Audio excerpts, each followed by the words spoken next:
All right, so you think you've heard it all, right? Florida man, riding out hurricanes on a sailboat.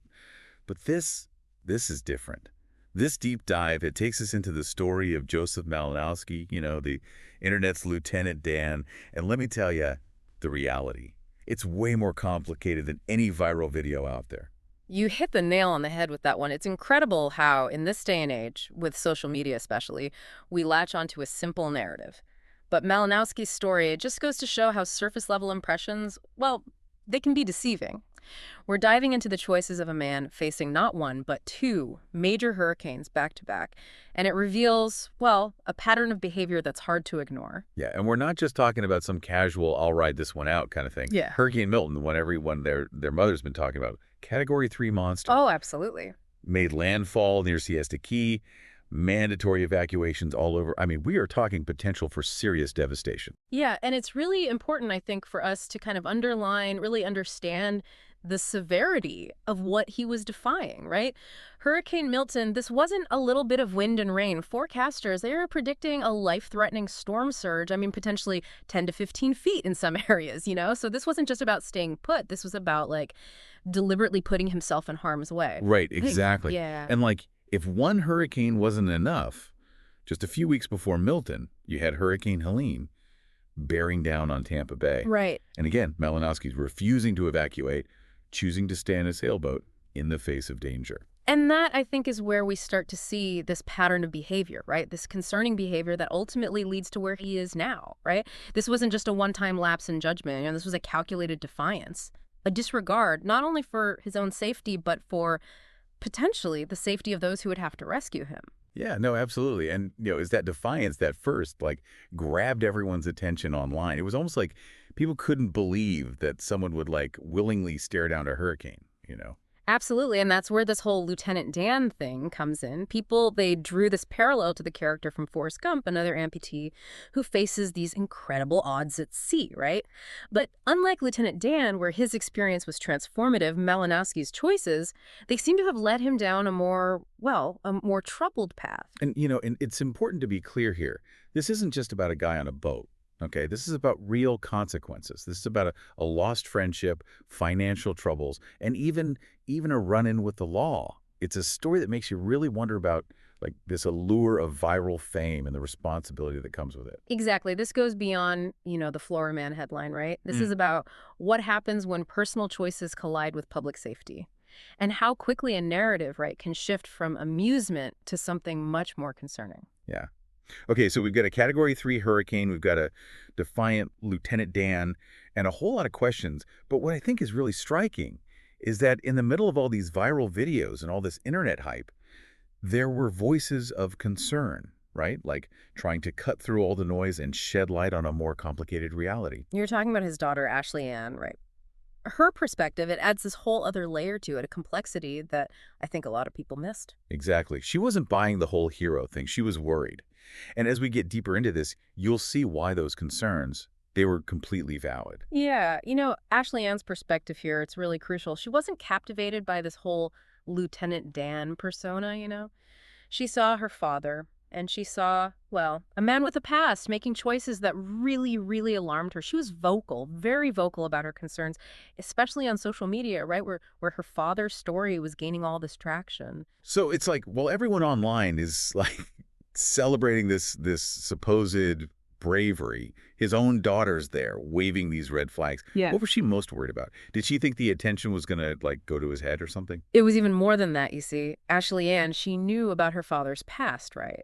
And that past, it included, run-ins with the law. There was one incident in particular involved, a physical altercation with a police officer. It actually led to a prison sentence. And so she was seeing this pattern of kind of recklessness repeating itself, but this time with this added layer of being in the public eye. Yeah, that's a really good point. I mean, it's one thing to, make a questionable choice when nobody's watching, but when you're Lieutenant Dan, the guy who laughs at hurricanes, it's a whole different ballgame, right? Yeah. The stakes are just higher. Absolutely. And Ashley, she seemed to understand that acutely. She was calling people out, right? Like warning them, saying, don't buy into this whole fearless sailor narrative. She was even worried about the money, the money that was raised through that GoFundMe campaign, the one organized by, what was his name? Terrence Concannon. Oh, right, Terrence Kincannon. He was the one, the TikToker who first kind of put Lieutenant Dan Mhm. on the map, right? And that GoFundMe, yeah, that raised a pretty penny, didn't it? Over $39,000 to be exact. And Ashley Ann, she actually said in one of her TikToks that her father, and I quote, was doing just fine without all that money. It's like she knew, right, that all this sudden cash, along with the attention, it can make her father's problems even worse. And it's kind of tragic because it sounds like she was right. I mean, we know how this story ends, at least for now. Safe from the hurricanes, but not from his own past.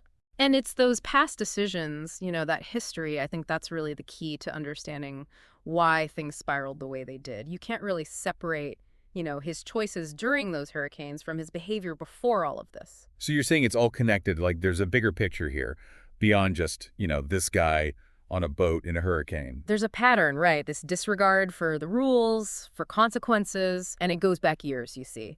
And it's that pattern that leads us to October 18th, when Malinowski, he finds himself facing a whole different kind of storm. The arrest. Talk about irony, right? Dodging hurricanes only to end up in handcuffs. What were the charges exactly? 2 outstanding warrants, both related to failing to appear in court, previous offenses.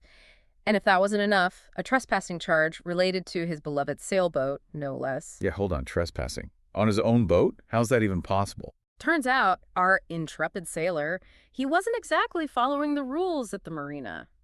Docked illegally, no proper sanitation on the boat. Ironic, given the whole hurricane situation, don't you think? And apparently, he just ignored repeated warnings from the authorities. So wait, let me get this straight. We're talking about a guy who's out there braving hurricanes, risking his neck, and potentially the necks of anyone who might have to go out there and save him. But he can't be bothered to, follow the rules at a marina. Yeah. Or even, keep his boat clean. I don't get it. It's pretty wild, right? And it just kind of highlights that pattern of behavior we keep coming back to. Malinowski's story, it's not really about hurricanes at all, is it? It's about this complete disregard for consequences, this belief that the rules, they don't apply to him. And ultimately, it sounds like it cost him big time. I mean, his friend Terrence, who was out there online championing him, sticking up for him, that friendship, it's gone. The GoFundMe money dried up the second people started learning about his past, and now he's caught up in legal trouble. His name dragged through the mud. Yeah, it's like Ashley Ann, his daughter, she could see it coming. Like those warnings, they were almost, well, prophetic in a way. She saw how this whole thing could unravel, how the very things that made him go viral, that defiance, the risk-taking, it was all kind of self-destructive. It makes you think, doesn't it, about this whole social media age that we're living in, how quick we are to create heroes and villains based on, a few tweets or a viral video. For sure. And Malinowski, his story, it's like a cautionary tale, right? It reminds us that there's always more to the story than meets the eye. What we see is bravery. It might just be recklessness in disguise. And that line between, being a little eccentric and being self-destructive, it can be thinner than you think. So where does this leave our Lieutenant Dan now? Is there any hope for him, to turn things around, or is this just the beginning of a long downward spiral? It's tough to say. He's got these legal battles ahead of him. His reputation is, well, let's just say it's taken a hit. And that support he had, it's pretty much vanished. And what about the hurricanes? You think he's learned his lesson? Or will we see him back out there on that sailboat the next time a big one rolls into Tampa Bay? That's the million-dollar question, isn't it? But I think, after this deep dive, after really digging into it, it's clear that Malinowski's story, it's not really about the storms he weathered out there on the water. It's about the storm that's raging inside of him, the storm of, well, bad choices, defiance, and this inability to learn from his mistakes.